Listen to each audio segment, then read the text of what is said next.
Now students, we are done with the chapter. Now let's move to the practice exercise of this chapter. हम करके देखते हैं कि हमने इस चैप्टर में जितने रूल पढ़े हैं उन रूल्स को अगर हम स्टेटमेंट्स पे अप्लाई करके देखें तो ये कितने वर्दी हैं हमारे लिए from your examination point of view.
चलिए अब चैप्टर के बाद बात करते हैं कंजंक्शन के सॉल्यूशन की। अगर हम आपकी पहली स्टेटमेंट देखते हैं, ये स्टेटमेंट कह रही है it is disappointing not only to the players and spectators but to.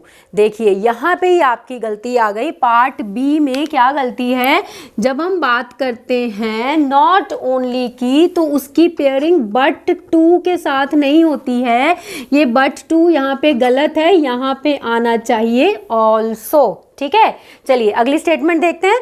India's banking sector is stagnant and faces neither increase और डिक्रीज। देखिए यहाँ पे हमारा पार्ट डी जो है वो गलत है, क्योंकि नीदर की जो पेयरिंग होती है वो और के साथ नहीं, वो होती है नॉर के साथ, तो यहाँ पे आना चाहिए नॉर।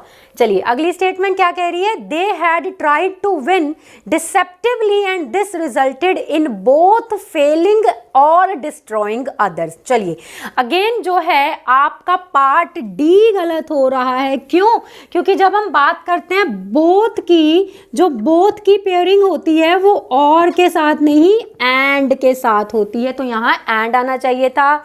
आगे वाली स्टेटमेंट कह रही है he is such a great singer that everybody should listen to his songs। तो he is such a great singer that everybody should listen to his song। ये स्टेटमेंट जो है ये अपने आप में नो एरर स्टेटमेंट है, करेक्ट स्टेटमेंट है, तो हम इसको पार्ट ई को चूज करेंगे, दैट इज नो एरर। अगली स्टेटमेंट कह रही है scarcely had the banks reached out to women to provide financial services for the low income rural masses than।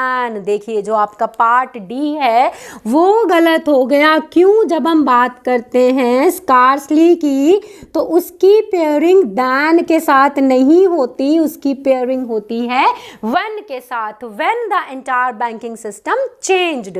अगली स्टेटमेंट में है हार्डली अमित हैड। चलिए आपको याद रखना है, मैंने आपको फॉर्मूला में बताया भी है कि जब आपकी कंजंक्शन बिगिनिंग में आ जाती है तो जो आपका फॉर्मूला होता है वो होता है conjunction plus helping verb plus subject. तो इसका जो सॉल्यूशन है ना वो होना चाहिए हार्डली हैड अमित। बजाय इसके कि हार्डली अमित हैड, हम यूज करेंगे हार्डली हैड अमित। आगे वाला चलाइए जी। Joseph is not only involved in. देखिए आपको एक चीज सिखाई गई है कंजंक्शन के चैप्टर में कि कंजंक्शन उसी के बगल में आती है जिसको एक्सप्लेन कर रही होती है। यहाँ पे जो कंजंक्शन है नॉट ओनली, वो इन्वॉल्व्ड को एक्सप्लेन नहीं कर रही, वो ऑर्गेनाइजिंग सेमिनार्स के लिए लगी हुई है, तो स्ट्रक्चर गलत है। अगेन स्ट्रक्चर का एरर है यहाँ पे, तो हम इसका पार्ट ए गलत कर देंगे। क्यों? पार्ट ए में ही एरर है, जहां पे नॉट ओनली गलत जगह पे पड़ा है। ये होना चाहिए Joseph is involved not only in. तो आपने क्या करना है, इन्वॉल्व्ड आगे ले आना है और नॉट ओनली पीछे ले जाना है। आपकी स्टेटमेंट में नॉट ओनली पहले और इन्वॉल्व्ड बाद में है, उसको हमने वैसे वर्सा कर दिया, इन्वॉल्व्ड पहले ले आए हैं और नॉट ओनली बाद में ले गए हैं। अगली स्टेटमेंट कह रही है no sooner did I open the door when, यहाँ पे लगा है व्हेन आपकी पार्ट डी में, जबकि नो सूनर की जो पेयरिंग होती है वो व्हेन के साथ नहीं, वो होती है दैन के साथ। नेक्स्ट स्टेटमेंट कह रही है हमें he was transported back to his youth। वो वापस अपने यूथ डेज में चला जाता है। कब? जब वो फोटो देखता है ही सा ग्रुप ऑफ कॉलेज फ्रेंड। तो यहाँ पे जो आपका पार्ट सी है उससे ज़रूरत है व्हेन एवर की। व्हेन एवर लगाएंगे तो जब वाली फीलिंग आएगी कि जब भी वो अपने कॉलेज फ्रेंड्स की ग्रुप फोटो देखता है वो अपने यूथ में ट्रांसपोर्टेड हो जाता है। And the last statement is the most frightening periods in history have often been moments between the death of one king to. Again आपका जो पार्ट डी है वो गलत हो गया। क्यों? क्योंकि जब हम बात करते हैं बिटवीन की, बिटवीन के साथ लगता है एंड। ये हो गया हमारा कंजंक्शन का चैप्टर का सॉल्यूशन। आई होप सॉल्यूशन आपको अच्छे से समझ आ गया होगा, क्योंकि कुछ भी ऐसा नया नहीं बताया गया जो चैप्टर में आपने ना सीखा हो। Thank you.